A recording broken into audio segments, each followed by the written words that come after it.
I spent a brief amount of time visiting the gym quite a lot. And the interesting thing I found on the treadmill was the best way of getting faster on the treadmill was to go faster, right? There was no secret. It's just, if you want to run faster, run faster. Really? And I think it's the same in business. If you want to move faster, move faster. Exactly. Trials, tribulations, mistakes, barriers, successes and failures. Hear it here firsthand from those that have grown billion-dollar businesses to those that are just starting out. Winner of the Campaign Publishing Award for Best Business Podcast in the UK, Success is in the Mind is the only place where you can get a sense of business reality in a world full of idealism. Everyone claims to be an entrepreneur, but can everyone live up to the title? What does it take to start a business, to get your product into a high street store or grow a well-managed team? I'm Oliver Bruce, founder and entrepreneur myself. Join me as I interview business leaders and founders from across the globe, delving into what makes them tick, their differentiators and intrinsic motivators. This is Success is in the Mind. In today's episode, we founder and CEO of 21st century energy provider Octopus Energy. Arguably one of the most talked about sectors this year, we were astonished when Greg's team reached out to us asking for him to come on this very podcast. Obviously, we gladly said yes. Octopus, incidentally my energy provider, was founded in 2015 by serial entrepreneur Greg Jackson. Greg, who in a former life worked a milkround earning some £15 a week, recently announced Octopus's new market valuation of $4.6 billion. This makes it the highest valued brand we've ever had on this podcast. Not bad for a kid with a milkround. With innovation and sustainability at the forefront of everything Octopus do, and with a valuation like that, it's only natural that we've got some questions. How does a brand manager from Procter & Gamble get into the world of entrepreneurialism? How do you grow a multi-billion-dollar business with no HR department? How did Greg bring Octopus to market, and what does the future of energy look like? Ladies and gentlemen, entrepreneur, energy tycoon, and founder of Octopus Energy, Greg Jackson. It's an absolute pleasure. Thanks for having me. No, thank you. Greg, looking back at your career, which really is only just getting started, if we dial back the clock to when you were at university, you studied at the University of Cambridge, you graduated there in 1994, you worked for Procter & Gamble, you worked there for 4 years before starting your first business. Why jump ship after 4 years? I'd say first of all, I really appreciate the time I had at P&G. I think it's an incredible organisation and really recruited a very sort of special group of people. It focused as much on people for their values and their leadership as it did their academics. And so it was a really interesting place to start a career. And I now look back at this and think I was probably quite entitled in my opinion. I don't recommend people think like this, but I really only ever intended to be there a couple of years because I always knew I wanted to be an entrepreneur. And I thought that was a great place to learn business. Now, that's the wrong reason to join a company, and I don't feel great about that. But what happened was after being there a couple of years, it kind of got addictive. And it was getting hard to leave, actually, because the way that pay progression and career progression worked, every time I was thinking about it, there was another goal within the company. And so eventually I just had to cut the cord. I saw a great opportunity to move into the entrepreneurial world. And I thought it was the last chance I was going to get before I got stuck on the corporate conveyor belt. Because what did your parents do? Were they, in a career, did they work for somebody or did they have their own businesses when they were bringing you up? Well, I guess there were a couple of stages. My dad was in the army, but my parents split when I was, about 7 or 8 years old. And my mum was a single mum. She had 3 kids. I was 8, my sister was 7, my brother was 1 year old. She worked in a bar in the evenings, and then during the day she started studying. And she also set up charities and campaigns for stuff she believed in. She was an incredible powerhouse. And what I really saw there was how hard she worked to keep her head above water whilst doing stuff to make the world better, to change the things she cared about, and to kind of improve our lot through her education. She then went on to become a teacher in an FE college, and she taught sociology. So whenever she got home, she was talking about sociological theory. And I think for me, a lot of the stuff I learned there actually informs how I think about organizations today. And did you spend more time with your mum or your dad then? Because obviously your dad being in the army, I'm assuming, posted all over the world. I'm from a military background in terms of family as well, so I get the upheaval that it can cause. But in terms of structure, there must be a lot of structure that you learnt both from your mum and your dad in that case. Yeah, not really, actually. I think because my dad was posted to Germany, so I was born there. We came back to the UK when I was about 3. Okay. But I don't really have much formative memory from before that kind of period of being sort of 7 or 8 years old. And so very much for me, life was, being the child of a single mum. Okay. And your mum wasn't the only one that worked hard. You were a milk boy when you were younger, £15 a week. Was that your first official job? I think I was a paper boy before that, but the problem with paper rounds was... Were you a paper boy? They didn't pay as much. And, being from a low-income family, it was never about money. But, this was a way of me being able to... I had a couple of hobbies. I loved electronics. Every penny I got, I was spending on... sort of little circuit boards and spending time learning about that, and began to love computing. And so I was buying little bits for the computer and to learn to write software. So the milk round was astonishing because I think we were getting up I think we started at 6:30 and we did about an hour and a half. Mm-hmm. And it was an hour and a half of running, carrying a lot of milk, which a couple of full crates is pretty heavy. So you're running down the street, hopping over fences and hedges, carrying all this milk. It's freezing cold. You can't wear gloves because otherwise the milk slips out your hand. So it was a hell of an experience. All of that before going to school. And I think it was 6 days a week. Crikey. I really enjoyed it. And I guess, just like my mum, really, it was I enjoyed this kind of, that sense of achievement just from working hard. Yeah, and you carry that through in terms of, I suppose, into your working life today. Do you still get up early? Do you still have a routine, or are you very much somebody that just takes things as they come across the course of a day? I have a routine for getting up. So I usually get up around 6:30. I have a bath every morning. I listen to the Today programme. That's how I start my morning. And I think it's a great reset every day. So I think a lot of people try and find time for a little bit of reset. That's mine. Uh-huh. And but during the day, the key thing for me is I only have, I don't know, most days 2 or 3 hours of scheduled time. Right. I really try and keep it down because that enables me to spend time on the things, working with the leaders of the business and the people throughout the business to help understand what's going on, to drive change. And I tend to find that if you spend your day in rigorous back-to-back meetings, you're not spending the time as a leader, learning, researching, and really driving the business forward. And you're not adding value to people.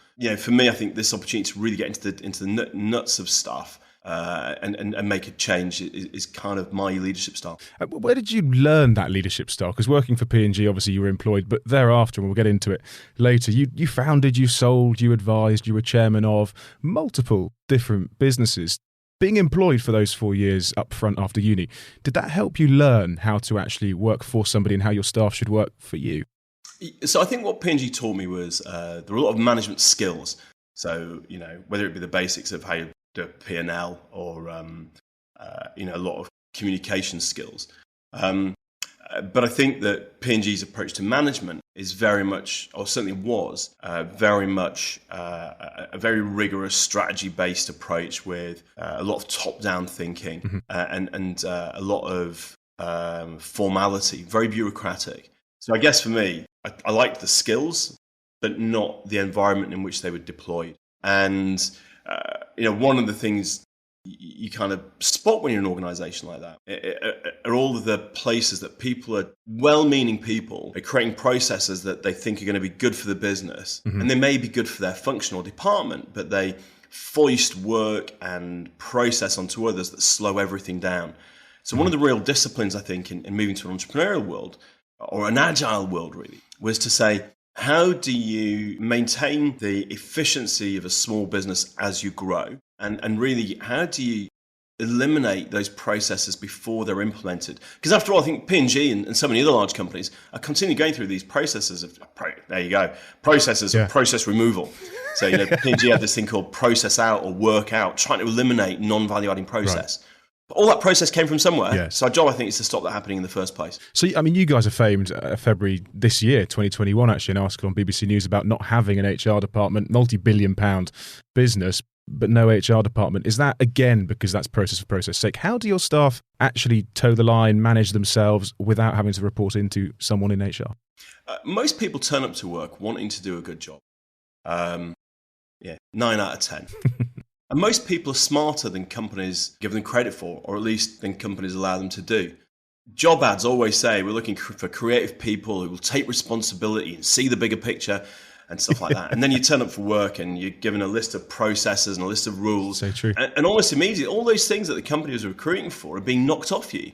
So I think the question really was to say, look, companies do want these people with kind of leadership and creativity and who'll take responsibility. But the process of work tends to eliminate that. So what you have to do is say, look, we're going to trust that people want to do the right job and they're capable of it. We'll provide all the support they need.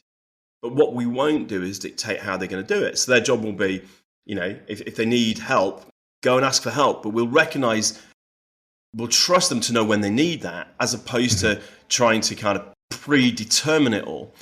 And I think that really enables people to play to their own strengths and enables them to do what most people want to do, which is know they're doing a great job for the customer, for their colleagues, and for the company. So, I mean, delegating is a massive part of running a business, but I'm intrigued to go back again to whilst you're at university. You're a huge success story that came out of Cambridge University. Similarly, Innocent Smoothie came out of Cambridge University. Mama Foods, who were on the podcast a couple of weeks ago, came out from Cambridge University. What do they teach you, or indeed feed you, at Cambridge University to make people so successful? I think one of the first things is actually, who did they recruit into Cambridge? So it's not just academically gifted people, but they really do, I think, seek out people who think creatively, who solve problems in new ways, and who can kind of think about not only the detail, but big picture thinking. No, that's not everyone, by the way, but that is certainly a bunch of stuff that I found they were really deliberately recruiting for. Right. And I think once you're there, one of the key things about it is it's the opposite of a spoon-fed culture. There's a lecture timetable, but certainly many subjects, no one checks whether you turn up, and actually very often you won't. You're given reading lists, and if you read the books, you'll write good essays and get good marks, and if you don't read them, you won't. Yeah. But there's very little discipline or enforcement of that. It's kind of up to you. And I found that, the first essay I wrote, I remember this. I came from a state school, a state comp, and turned up at Cambridge, and I'd never really done that rigorous reading before. So the first essay I wrote, I handed it in thinking this is brilliant. I thought they're going to be so glad they've got me here. And the tutor sat there. He had 7 of us sat round. It was like he was smoking a big pipe, and it was like a scene off an American movie. And he handed out the essays with his markings. And, when I got mine, I eagerly clutched it. Yeah. And the red pen started almost immediately going, nonsense, this isn't right, you didn't read the books. And halfway through, he just stopped saying anything. He'd given up. It was that bad. Right. And that was a real wake-up moment for me, that just being smart and articulate was not enough. You had to do the work. And after that, I did. For first year, I still had a great time socially, but if we were given a reading list, I would read it. And if we were given an essay, I'd kind of do that work. And I think as a result, when I was doing an internship in America after the first year exams, and I got a phone call from my mum, which is very, very, very rare. And she said, she had tears in her eyes, in her voice. And she said, do you know what you got in your exams? And I thought I must have failed because I could hear those tears.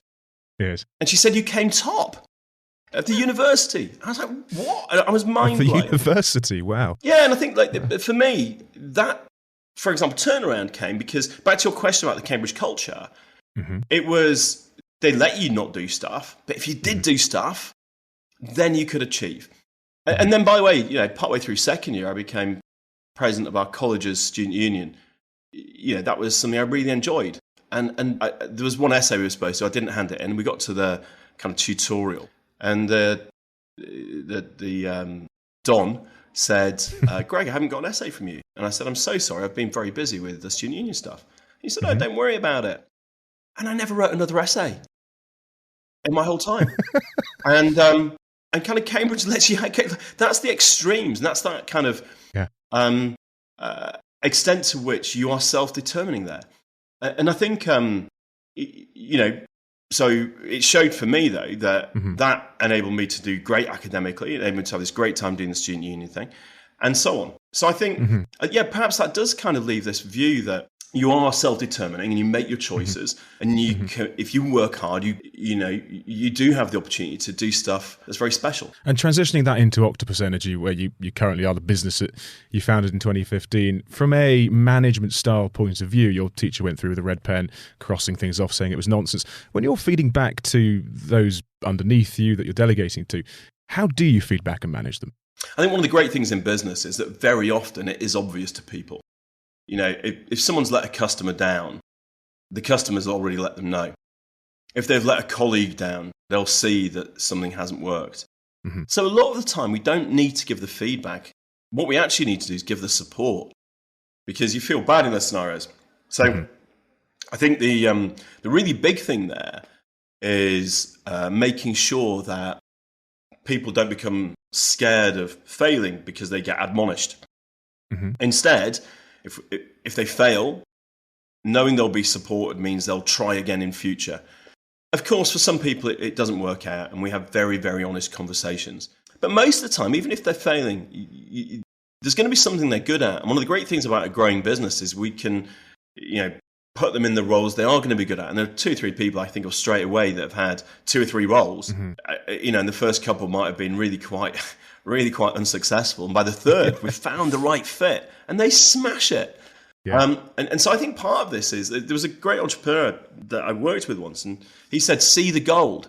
And what he meant was, look at, if you're digging through all the dirt and the rock, it is horrible. Mm-hmm. And you can throw it all away. But in there is gold. And when you find the gold, it is worth all of that digging through the dirt. And you've clearly seen the gold with Octopus, but dialing back the clock to 1998, you left P&G, but then you started up in another sector. You had a SaaS business, you had a tech business.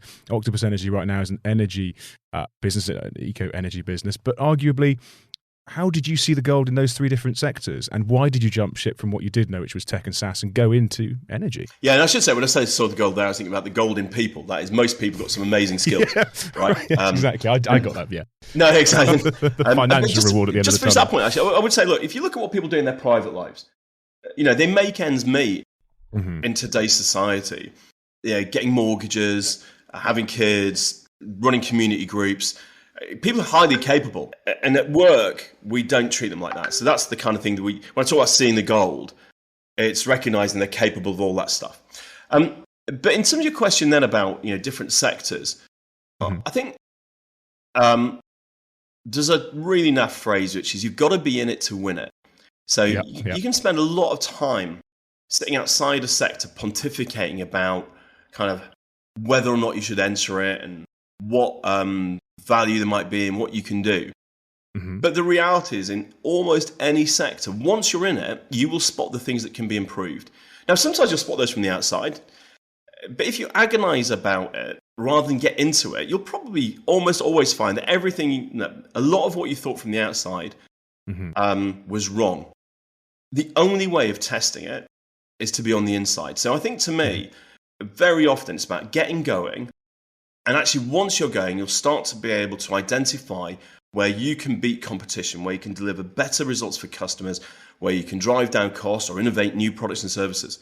Actually, there's a business I was chairman of until recently, Consultant Connect, which is, it provides an astonishing service for the health service, where a GP's got the patient in the room. That's a general practice, a normal doctor's got a patient in the room, and they can phone up a consultant in a hospital to get real-time guidance for that patient. And in the UK, normally, if a doctor wants to send someone to the hospital, to the consultant, it might take 14 weeks. Mm-hmm. Here, they get it in real time. And it actually eliminates an awful lot of those 14-week appointments. It brings better service. It uses the time of those specialists better, and it gives better patient outcomes and drives down costs. I mean, what's not to love? But actually, the team that started that, I think that was their 4th business in the health service, in the health sector. And the first 3 were at best kind of marginal. Mm-hmm. But once they were in the health sector and they had that determination and the inventiveness, the creativity, they could work out eventually the biggest unsolved problem that they could fix. Mm-hmm. And I think that's a great example to me of, they probably spent 4 or 5 years getting there, but absolutely delivered outstanding results and became a very valuable business. And one of the other businesses that you're actually an NED of is Zopa, however you pronounce that. But again, you seem to have a knack for getting into industries, getting into businesses almost before their time, if that makes sense. So, Home Service, for instance, Home Service Alliance, which you founded in 2013, that is a smart home delivery service, amazing, well before its time. Zopa, first peer-to-peer lending agency, essentially, well before its time. Octopus, well before its time. What do you look for when advising, becoming a chairman of, or even investing in these businesses? You know what? I think the fundamentals are people, what people want, and technology, what can we deliver? And if you can see ways in which technology can be used to deliver what people want before others do, the opportunity you've got is often to be competing for white space. So you're winning customers who weren't previously in a market rather than you winning them from other companies. I think that's the that's what I love about innovation. I mean, the challenge can be sometimes you do it before the market's ready, and it can also be very hard to forecast what customer behavior is going to be. So I've been really candid about this. I mean, I've given really bad advice to people on this as well, where a couple of people came to me with ideas that I said to them I didn't think would be adopted, or I could see other barriers. And one of them, someone came to me with an idea that was basically Tinder before Tinder was built. And I'd seen loads of dating sites from previous business I'd worked in. And I knew all the data that said that casual dating wasn't going to make money. Well, I was very, very badly wrong. And, another one was someone who came to me with an idea for CarWow. That is the sort of essentially providing a reverse auction for people buying cars. And I thought, again, I said, like, the car dealers will like it. Well, it's small, but as soon as it gets big, they'll strangle it because it's going to reduce their margins. And again, I was wrong. And I think the very hard thing about disruption is you can be entirely right, but you can be too soon. Or you can actually be insufficiently ambitious and not pursue a plan that could have been a game changer. So I think anybody that has got the passion idea should seek out and listen to people, but actually base your decisions and actions on your own view of the fundamentals.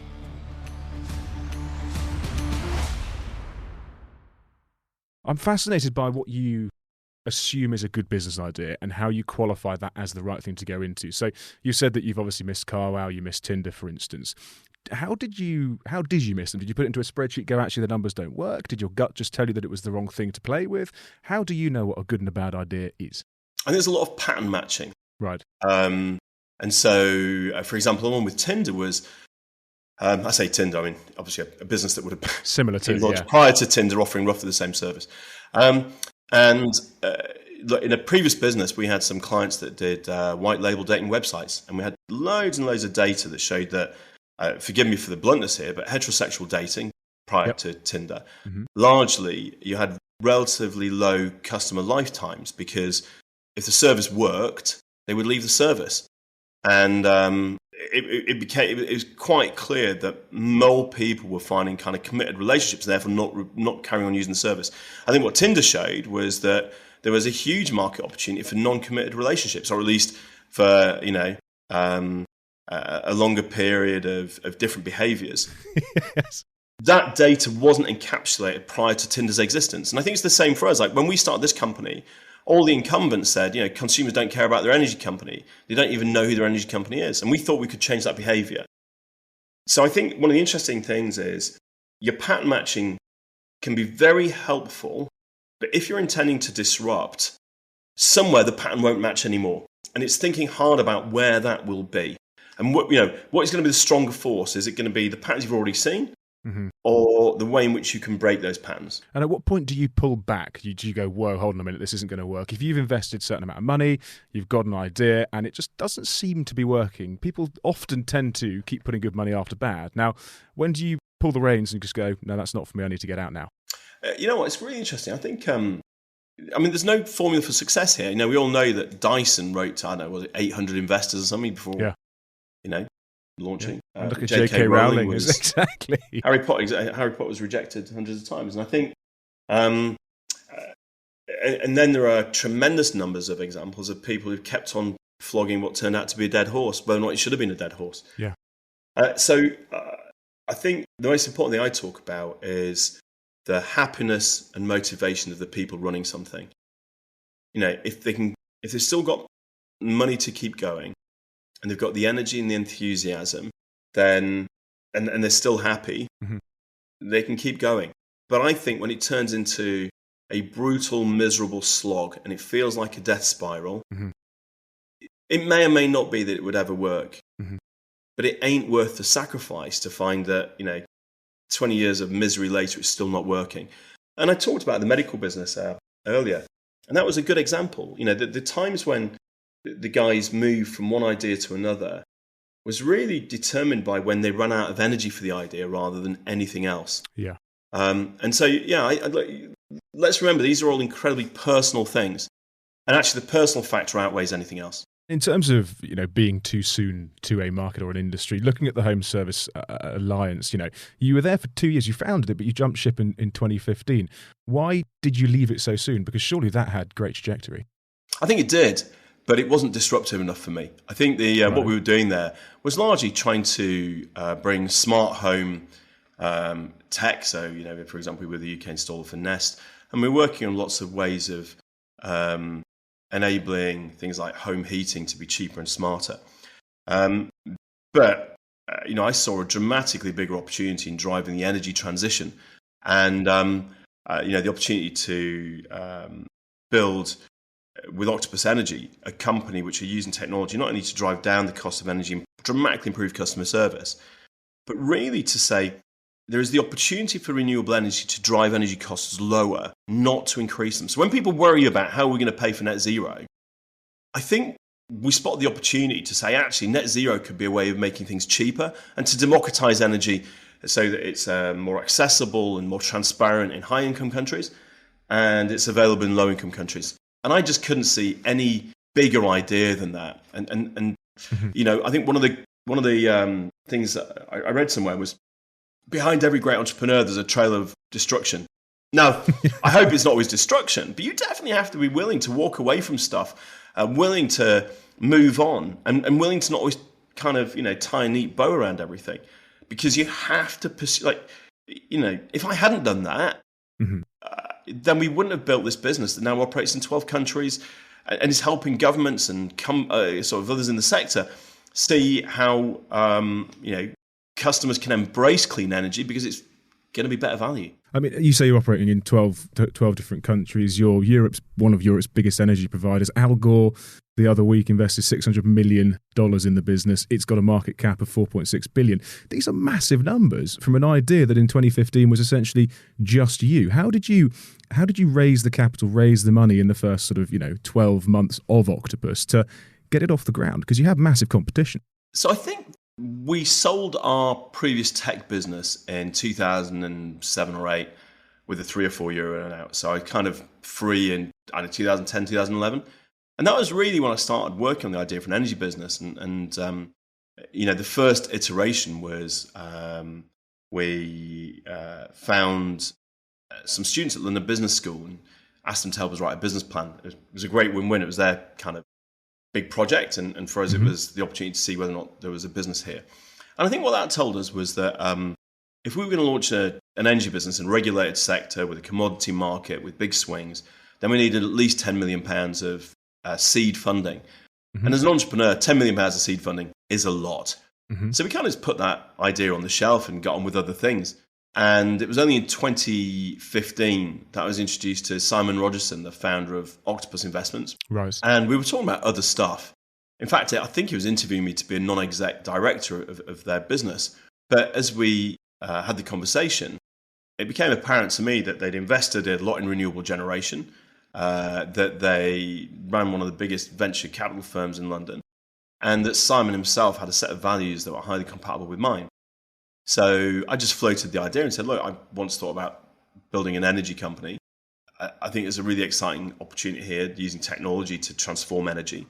Simon loved the idea. And I think it was only about 5 weeks from then to the point that we shook hands on a deal that would see them commit more than £10 million and indeed ultimately, provide us with up to £140 million of funding. So the idea was there a long time, Yeah. but it was finding the right backer that really made it happen. And there's a lot of luck involved in that. And again, you had a track record because you'd shifted previous businesses. You must have had some cash in the bank. Again, Simon was interviewing you, as you say, to become a potential NED, so he clearly believed in you to a certain extent.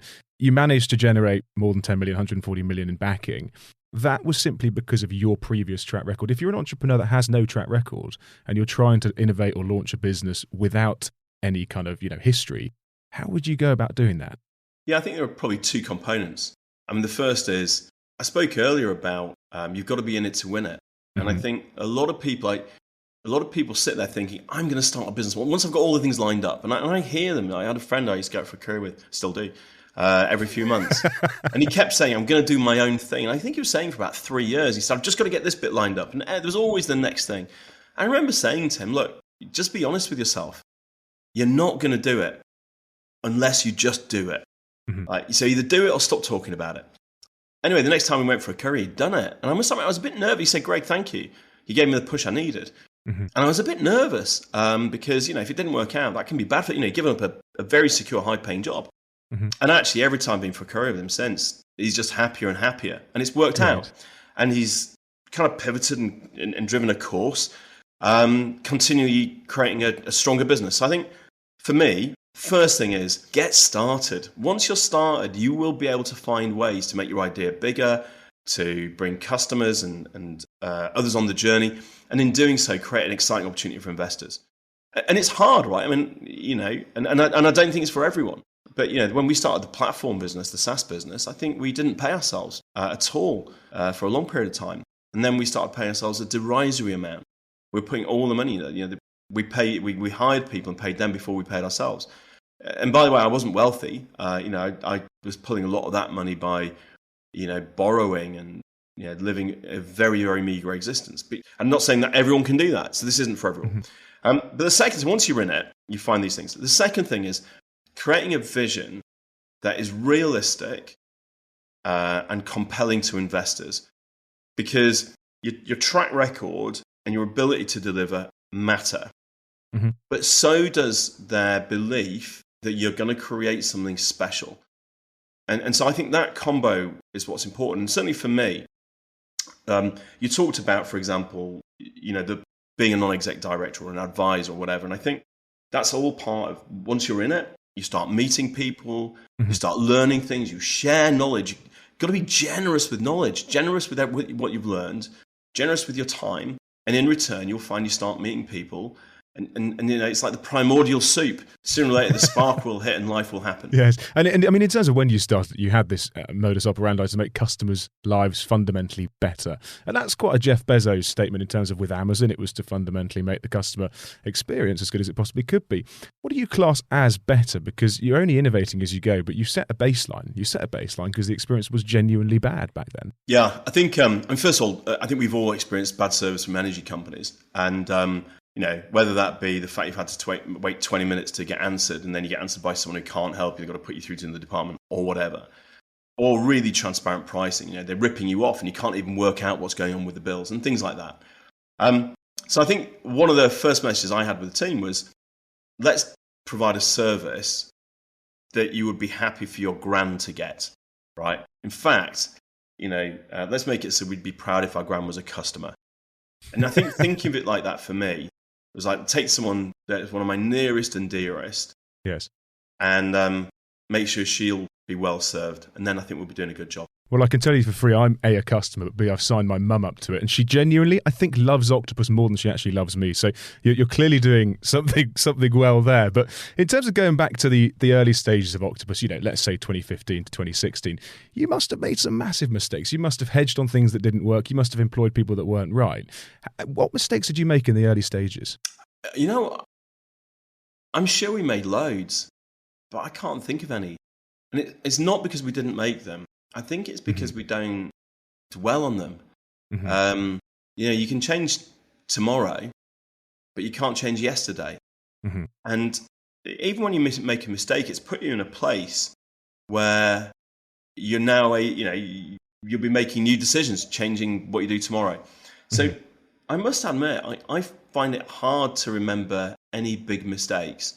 Mhm. Um, and Yeah, but what I do is have tremendous pride in a team that continually pull together when things are going right and when they're going wrong. And in terms of where things are going with Octopus, with the business as a whole, COP26, I appreciate it's making you incredibly busy at the moment. You're disrupting markets and innovating hugely. You're investing hundreds of millions of pounds, essentially, in this new kind of digital revolution for energy. Who comes up with these ideas? Have you got a team around you that innovates now, or is it very much you, Greg, still going, this is where I want to go? It is interesting. Right? I'm definitely a creative CEO, right? And I think, certainly it is my job to be pathfinding. So I spend a lot of my time, instead of being in back-to-back meetings, I spend a lot of my time kind of looking at where the sector is going and looking at where we can be real drivers of change. But part of our decentralized business is that there are innovators and decision makers throughout the organization, and we turbocharge that. So one of my favorite things is we use Slack as an internal communications platform.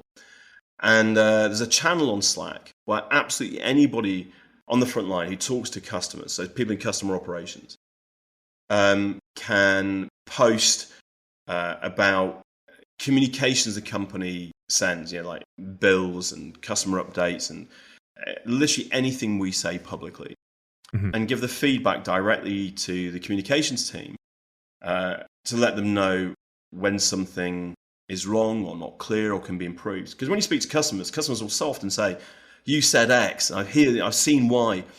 And that ability to take the feedback in real time from the front line and change how we communicate rather than, and by the way, we do the same in tech. There's a tech suggestion channel. So anyone on the front line, when they're dealing with a crack in our platform, if there's something that's awkward, non-intuitive, broken, or whatever, they report it there. And in both the comms channel and the tech channel, directors will respond to their kind of feedback, and we'll make changes in real time. And I think what that does is that's an example of creating this kind of really rapidly learning organization that's continually improving, not as a top-down process. It's not like we send a business analyst out to do requirements gathering. That's a real-time process in our business. So I think from top to bottom, this ability to innovate and drive change is absolutely built into our DNA. And you innovate internally as well as externally from a staffing point of view. I mean, now a lot of businesses are gifting shares, growth shares or otherwise. You've given 5% of your business to your team. What does that look like and how does that work and why and when did you start to do that? Yeah, so you asked earlier about sort of learning experiences in businesses. And I think one thing that I've learned is that, and by the way, Daniel Pink has written a lot about this. A lot of the ways in which companies motivate people, so KPIs with pay rises and bonuses linked to your individual performance, make sense at the micro level, but actually they have a couple of really negative impacts. The first is they cease to be motivating to people. There's a great study he quotes in which they found a load of people who lived doing Sudokus, and then they paid them $1 a Sudoku. Right. And to begin with, they were doing more Sudokus faster. But quite quickly, their Sudoku productivity tailed off. And it essentially became slower than it was before they were paid. And that's because instead of doing a process they were enjoying, they were doing it under stress to hit a target. And amazing, when you stopped paying them, the productivity didn't return. You'd actually spoiled their enjoyment of Sudokus by turning it into paid work rather than enjoyment. So I think one thing in our business is trying to avoid a culture of individual targets and bonuses, because ultimately in the short term it can work, in the medium to long term it's counterproductive. The second thing is it really militates against teamwork. Once you've got individual KPIs and bonus and stuff like that, one function or one person's KPIs can be at conflict with another. And whether it be spoken or unspoken and deliberate or subconscious, you find they start pulling in different directions. And more of your company's effort is people fighting against each other rather than working together. So a great thing about everyone having equity, and that being absolutely the vast majority of our company's only performance-related financial incentive, is it gets everyone pulling together. It's long-term. and it focuses on the thing that really matters, which is the success of the business, not the success of themselves as an individual or their function. And I think, so it's worked incredibly well for that. But the other bit, as I mentioned, look, my mum was a sociology teacher, and when you think hard about what the role of business is in society, if we're going to have sustainable capitalism, we need businesses that work for consumers. Great, we talked about how important it is to serve customers, and by the way, thank you so much to you for your feedback from your mum. But we also need one that works for employees. And I don't think it's sustainable to have a world in which bosses get rich off the work of employees if employees don't also do well. And so I think for me, both, there's sort of an ethical and even a sustainability question in making sure that everyone does well if the business is successful. Well, what about the staff that aren't necessarily pulling their weight, for instance? They're still in that pool of equity. They've still got a return if the company delivers, but they're doing 50% of the job because they can hide behind a computer. Does that not rub the staff that are overachieving up the wrong way? Yeah. I mean, first of all, we should recognise that 90% of people pull their weight if you run an organisation correctly, right? Maybe 95%. If they feel that their work is worthwhile, that they are making a difference and that they're recognised. But it is a hidden secret of most bosses that, you have people coming to you quite often saying, that person's not pulling weight, you should fire them. And it's very often the case that, employees are a lot more aggressive about that than bosses. So I think, we have this culture where, first of all, if things aren't working, we put our arm around someone. Have they got the support? Is there a reason that they're not performing? It's not about a stick. It's about understanding what it is that would make them want to perform. If we can't solve that and they're still not performing, then we have a grown-up conversation and maybe they'll move to another role. But typically, if that's not working out, then this isn't the right company for them. And some people don't thrive in this environment. I call it freedom and responsibility. 5 or 10% of people that join Octopus are lost. They do want a checklist. They do want tick boxes. They do want personal KPIs. And that's cool. It's just not the right company for them. And in terms of where the company is going, because you've got a great vision in terms of you're not just essentially improving somebody's shoe or a chocolate bar, you're genuinely making a difference to the world, essentially. So we can all align ourselves to that vision. With COP26 around the corner, where do you think the world of energy over the next 2, 3, 4 years is going?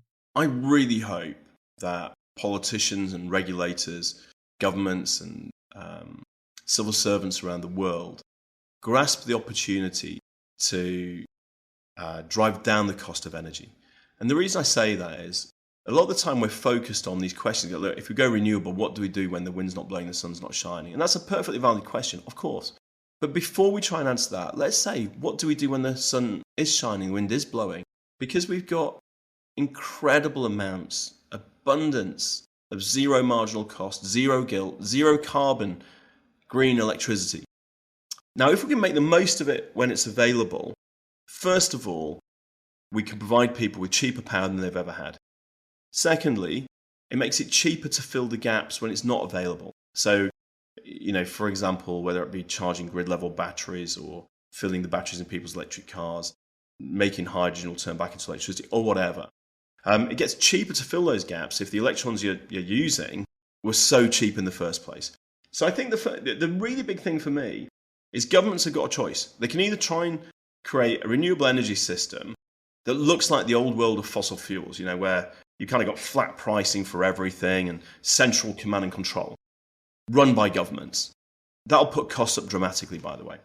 Or we can decentralize it, running like the internet, allow the data to flow and optimize at every level, and we'll have cheaper energy than we've ever had. And in terms, and I really want to keep this out of the sort of political sphere, but if we look at the disruption that your business is doing in terms of the greater good, we look at what Insulate Britain are doing, Extinction Rebellion, where they're actually just, to a certain extent, pissing people off. I know they've got a MO in terms of trying to make sure the world is more eco-friendly, but it somewhat backfires. What's your stance on that? I think all protest movements piss people off. It's kind of the way they work. Mm-hmm. And that goes whether they be, ones that you may call progressive or conservative, left wing, right wing. I mean, it doesn't matter.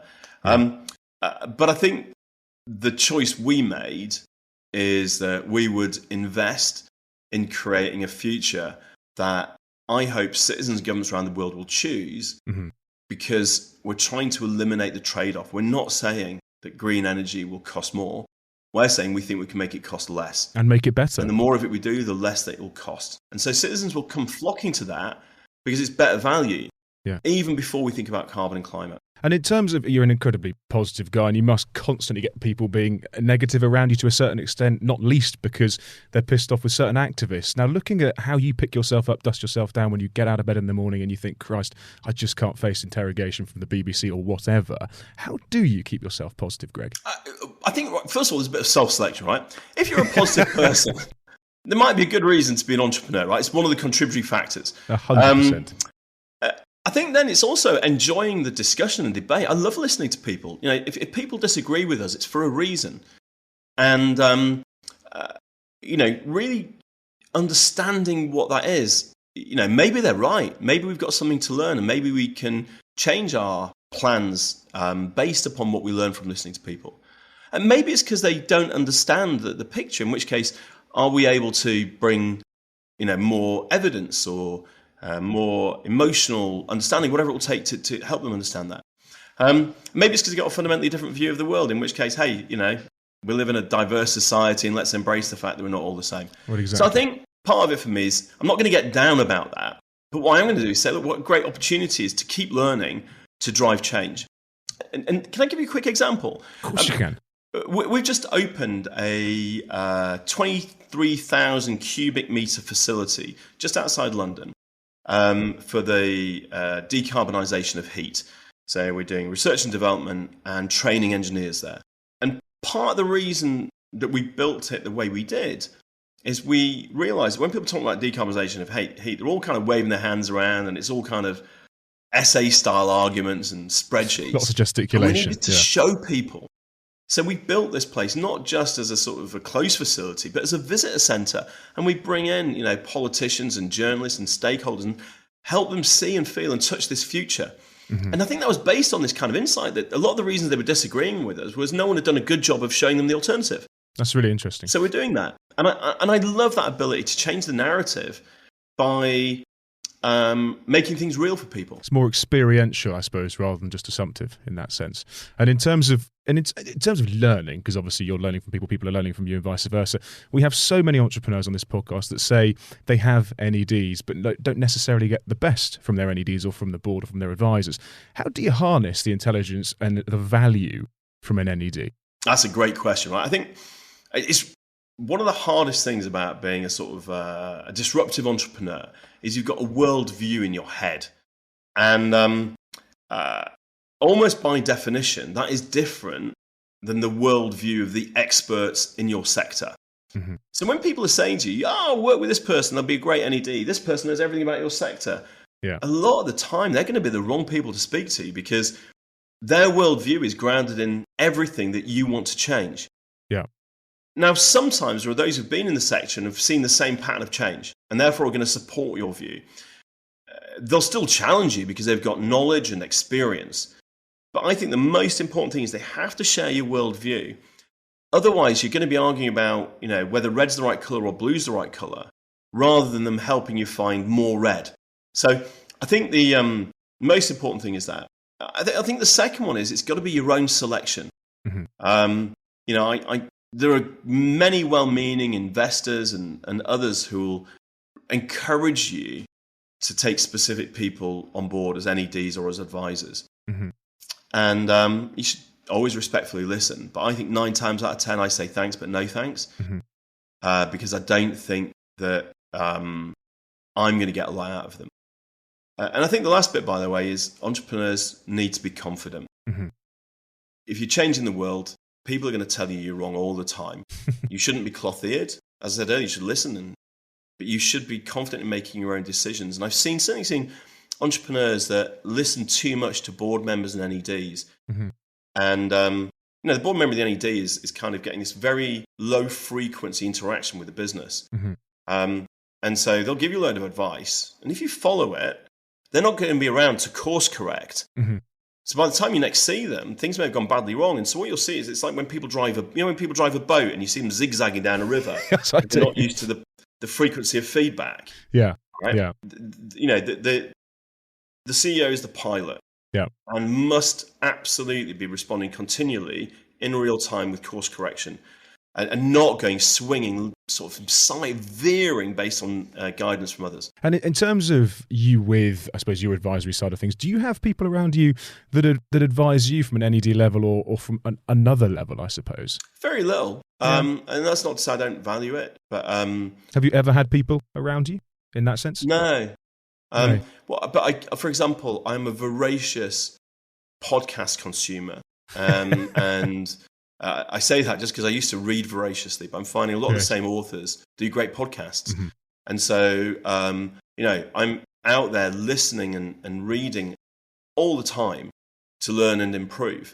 And I think I do meet people who I hugely value and respect and will listen to them, but not necessarily kind of take them on as a retained advisor, but more a case of just kind of occasionally may phone them up and run an idea by them. But the vast majority of the time, I'm just learning and bringing what they teach me into my worldview. Mm-hmm. So, Milk Boy, $4.6 billion business. What's your biggest piece of advice that you've learnt through the last couple of years? Yeah, I think the most important thing is that when people get something wrong, put your arm around them. You have to have a culture in which people are sort of able to stick their neck out and say stuff and take risks. Otherwise, I think you have a sort of spiral to blandness and you won't change stuff. Greg, just to kind of, I suppose, bring it to the current day, quite literally, looking at the amount of energy companies that are disappearing, on a daily basis, you've taken on hundreds of thousands of new customers, literally overnight. How did you have the capacity to just absorb that additional workload? Kraken, the platform that runs our business, is incredibly scalable. And our operating model, we have teams of roughly 10 people that look after about 70,000 customers each. That operating model is also very, very scalable. If we want to look after more customers, we build more teams. One of the features of taking on a company, a failed company, is we'll try and retain their staff. And we bring their staff onto our platform, into our operating model. And that way, we're almost immediately able to absorb those customers and hopefully give them great service. It's slightly challenging because, we rely upon access to the failed company's systems. And often that is difficult because a lot of the management will have left or the administrators hold the keys. But I think the other thing we've got to say is just that, obviously the number of companies failing at the moment is terrible for the people that work in them and unsettling for customers. Customers will always be looked after. But if I walk down the high street, I see just as many empty shops as I'm seeing failed energy companies. This is what happens in times of transition. Greg, for you, what does success look like then? Someone asked me this the other day, and I think I would love to make a material difference to the pace and cost of the energy transition worldwide. Mm-hmm. If I can make renewables faster and cheaper across the world, job done. Job done. But I think the other bit is, I think entrepreneurialism is often a bit like climbing a mountain. Mm-hmm. Right? Every time you get to a ridge, you can see the next one. Mm-hmm. And as long as you've got enough energy, it's hard to hold back. You just want to keep going to the next one. So I don't know where the summit of this mountain is, but I can see the next ridge, and I can't wait to get to it. 100%. And I suppose the next mountain for you, I suppose, is digitization, I suppose, of energy. But again, looking back over the career and over, I suppose, every peak that you've got to, what would be the one lesson that you'd want to have learned from day one to help you get to those peaks quicker? Yeah, look, I spent a brief amount of time visiting the gym quite a lot. And the interesting thing I found on the treadmill was the best way of getting faster on the treadmill was to go faster, right? There was no secret. Really? It is just, if you want to run faster, run faster. And I think it's the same in business. If you want to move faster, move faster. Exactly. Right? You make the decision, right? And you absolutely force the pace. And if you hit it, do it again. Interesting, really. And I think Elon Musk says something similar in terms of it can take you a year to do something, but if you want to do it in 6 months, you can do it in 6 months. And it's better to try first and apologise later. Now, again, Octopus, I genuinely love it when we interview people on the podcast who we are also working with. We've had Mama Foods, as I've said, who we love. We've obviously had Octopus Energy, who my mum is a client of and I'm a client of. Now, if we obviously wanted the rest of our company to become clients of Octopus, where can we go to find you? Well, octopus.energy on the web. And if you want to follow me on Twitter, it's G__J. There's a mistake. I thought I was being clever. It's really hard, but G__J. And actually, that's kind of where you'll find our most interesting content, because I do like to talk very candidly about what's going on in the energy transition for net zero, because I think it's one of the best ways of forcing the debate rather than just kind of nodding along with received wisdom. I love it, and thank you ever so much for jumping on. I appreciate you're a busy man. Oh, goodness. I mean, I said earlier, I don't have that many back-to-back meetings because being able to do things like this and help drive change, drive the discourse is so important. So thank you for giving me the chance. They're truly inspirational. Greg, thank you ever so much. Thank you. Cheers. Thanks for listening. Coming up next week. I say to my husband, if the house is burning down, I'm getting the dog. It's every man for himself after that. I was so used to sitting in an office for 14, 15 hours a day on my butt. And what used to come past in the afternoon to give you a pickup was, the Haribos. Was it really? I thought it was in the toilets.